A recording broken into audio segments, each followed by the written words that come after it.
Hujambo mtazamaji wa chaneli yetu ya The Storyline. Leo tunaenda kuzungumzia mada nyeti na muhimu sana katika historia ya nchi yetu ya Tanzania. Tarehe 29 Oktoba, siku ambayo ilitakiwa kuwa sikukuu ya demokrasia, lakini iligeuka kuwa siku ya simanzi na maafa. Watu wengi walipoteza maisha wakidai haki yao ya msingi.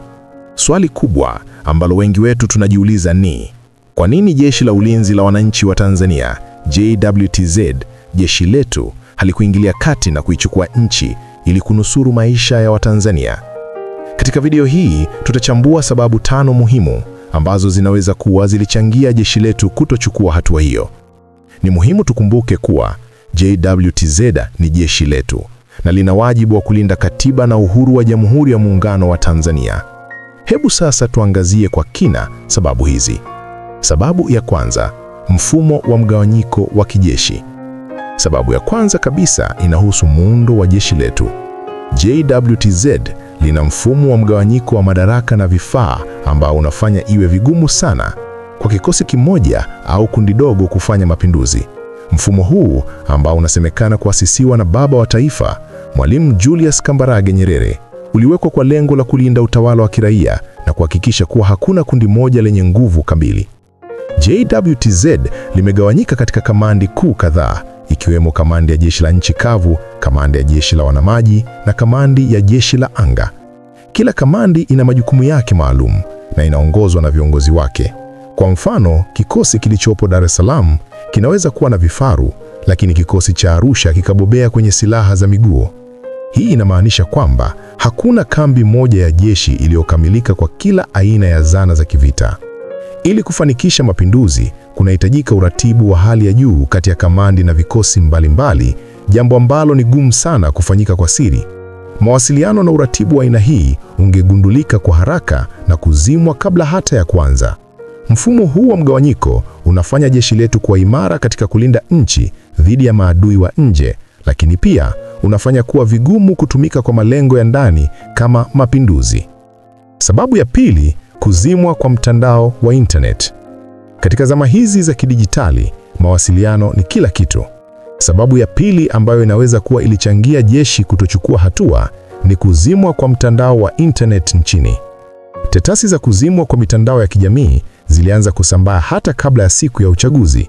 Na kweli, ilipofika siku ya uchaguzi, huduma za internet zilitatizwa kwa kiasi kikubwa.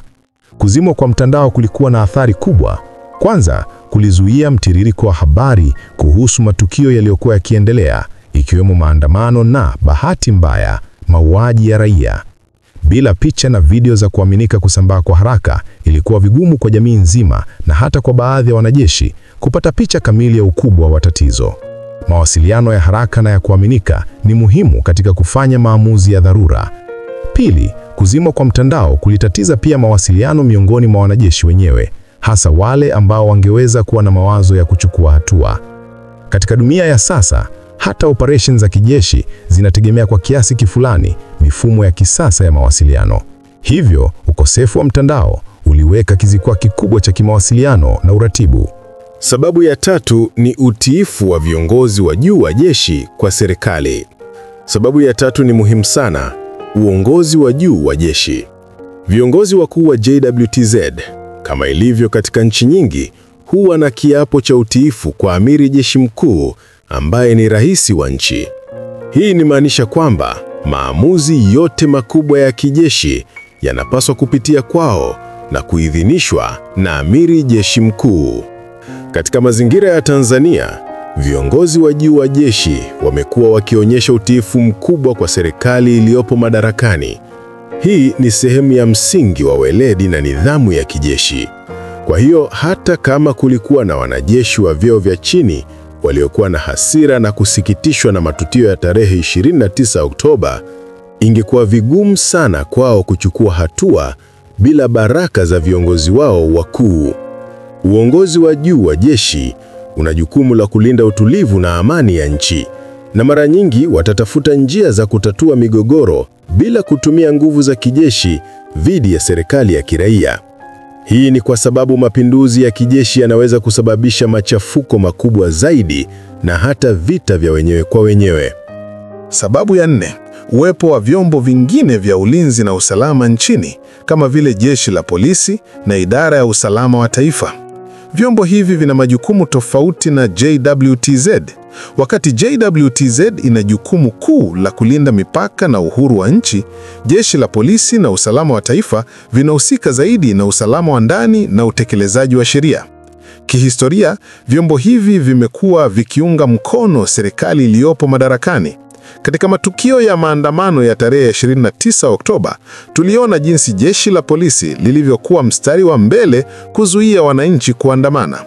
Mapambano yoyote ya ndani yangehusisha mgongano kati ya JWTZ na vyombo hivi vingine. Hali kama hii ingeweza kusababisha umwagaji damu mkubwa na kuigawa nchi vipande vipande. Sisi wananchi tunalipenda sana jeshi letu JWTZ kwa sababu tunaamini lipo kwa ajili ya kutulinda. Tunaona tofauti kubwa kati ya jeshi letu na vyombo vingine vya usalama. Lakini ni muhimu kuelewa kuwa JWTZ inafanya kazi kwa weledi na inajaribu kuepuka migongano na vyombo vingine vya ulinzi na usalama, jambo ambalo lingeweza kuhatarisha amani ya nchi. Sababu ya 5 ni tamko la Captain Tesha. Mwisho kabisa, tunakuja kwenye sababu ya 5 ambayo ni tamko la Captain John Charles Tesha. Kabla ya uchaguzi, Captain Tesha alitoa tamko kupitia mitandao ya kijamii akihimiza jeshi kuingilia kati na kuichukua nchi. Tamko hili, ingawa lilionyesha hisia za baadhi ya watu, lilisababisha serikali na vyombo vya usalama kuwa katika hali ya tahadhari kubwa. Baada ya tamko hilo, JWTZ yenyewe ilitoa kauli ya kuonya dhidi ya majaribio ya kuliingiza jeshi katika siasa. Inawezekana kabisa kwamba tamko la Captain Tesha lilisababisha serikali kuwachukulia hatua za kiusalama wanajeshi wote waliokuwa wakitiliwa shaka kuwa na mawazo kama yake. Hii inaweza kumaanisha kuwa waliwekwa chini ya uangalizi mkali au hata kuwekwa kizuizini, jambo ambalo lingepunguza kwa kiasi kikubwa uwezekano wa wao kuratibu mapinduzi. Kwa maneno mengine, tamko la Captain Tesha, badala ya kuhamasisha mapinduzi, linaweza kuwa liliwapa serikali sababu ya kuzima cheche zozote za uasi ndani ya jeshi kabla hazijawaka moto. Hitimisho. Ndugu zangu wa Tanzania, ni wazi kwamba matukio ya tarehe 29 Oktoba yalituumiza sote. Lakini ni muhimu pia kuelewa mazingira magumu na sababu nyingi zilizofanya jeshi letu JWTZ kutochukua hatua ambayo wengi waliitamani.